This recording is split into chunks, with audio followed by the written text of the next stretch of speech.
মমতা বন্দ্যোপাধ্যায় বিদেশে গেলে আমার খুব ভয় লাগে। অক্সফোর্ডে গিয়ে যদি উনি সত্যি ভাষণ দেন আর সেই ভাষণে যদি এই ধরনের অসংলগ্ন কথাবার্তা বলেন এবং তারপরে কাশফুলের বালিশ, 3000 কেজির বাচ্চা, মহাকাশ গবেষণা নাকি উনি করছেন, মহাকাশ নিয়ে যদি ভাষণ দেন তাহলে দেখবেন বাংলার মানুষের মান সম্মান চলে যাবে।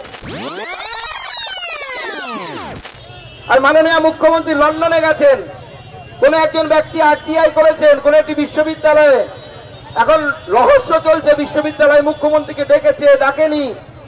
আপনি ভারতবর্ষের প্রতিনিধিত্ব করছেন বিদেশে, আমি এই নিয়ে বেশি কিছু বলবো না, শুধু এটুকুই বলবো শেষে যেন এই বিদেশ সফরটা সেই ইস্ট জর্জিয়া ইউনিভার্সিটির মতো সেরকম যেন ফেক না বেরোয়, তাহলে দেখবেন বাংলার মানুষের মান সম্মান চলে যাবে।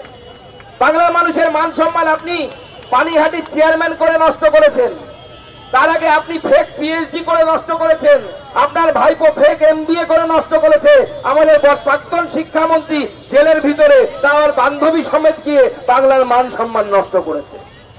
আর বেশি নষ্ট করবেন না। মমতা বন্দ্যোপাধ্যায় বিদেশে গেলে আমার খুব ভয় লাগে, বুকটা ধুকপুক করে, কখন বলতে গিয়ে কি বলে দিয়ে আসবেন, সুনিতা উইলিয়ামসকে কখন উনি সুনিতা চাওলা করে দিবেন তখন আপনি বুঝতে পারবেন না। মনে আছে নিশ্চয়ই চাঁদে ভারতের চন্দ্রযান যখন নামলো, মাননীয় মুখ্যমন্ত্রী বলে রাকেশ রোশন নাকি চাঁদে গিয়েছিল।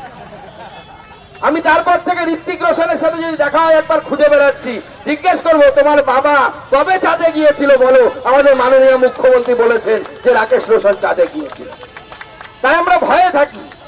অক্সফোর্ডে গিয়ে যদি উনি সত্যি ভাষণ দেন আর সেই ভাষণে যদি এই ধরনের অসংলগ্ন কথাবার্তা বলেন এবং তারপরে কাশফুলের বালিশ, 3000 কেজির বাচ্চা, মহাকাশ গবেষণা নাকি উনি করছেন, মহাকাশ নিয়ে যদি ভাষণ দেন তা আমরা মাঝে মাঝে ভাবি, আমি অন্ততপক্ষে ভাবি যে অক্সফোর্ডে গিয়ে বিশ্বের সামনে বিশ্বের দরবারে যদি এই ধরনের কথা বলেন মাননীয় মুখ্যমন্ত্রী, গোটা বিশ্ব মনে করবে রবীন্দ্রনাথের বাংলা, বিবেকানন্দের বাংলা, আমাদের বঙ্কিমচন্দ্রের বাংলা, নজরুল ইসলামের বাংলার একই হাল যে এই মুখ্যমন্ত্রী কি কথা বলছেন। তাই আমার বুকটা ধুকপুক করে, কারণ বাংলাতে মুখ্যমন্ত্রীর মতো চুরি করা পিএইচডি করা শুধু লোক নেই, সাধারণ মানুষ যারা বাংলায় আছে, শিক্ষিত মানুষ তারা আছেন, সাধারণ মানুষ আছেন।